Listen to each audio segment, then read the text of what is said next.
lahat.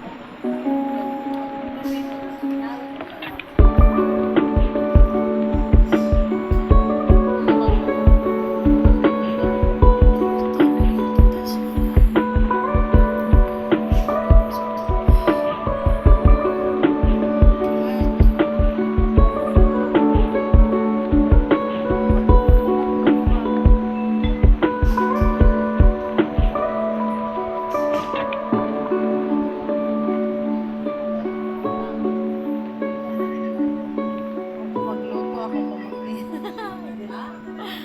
Ay, nako. Imagine ko pa lang. Wala akong magagawa eh.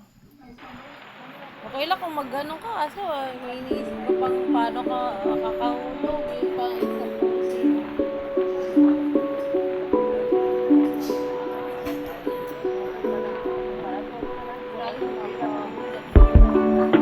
Hindi talaga, lalo pag ganyan, pagod na pagod ako, i-stretch yung utak ko kapag yung katawan, tapos sasawayin mo pa sila.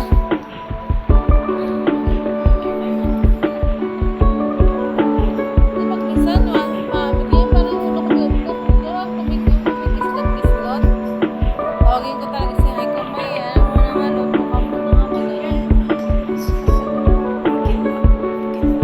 Kaya nagtatakot siya. Kasi sa inapaan ko, mag-lipit dito, mag-ano, survey, mag-ano. Parang nadala ako, nagkasakit ako. Hindi ko kaya malaman kung anong nangyari sa akin. Parang bang ano, parang siyang ano eh, basta hindi naman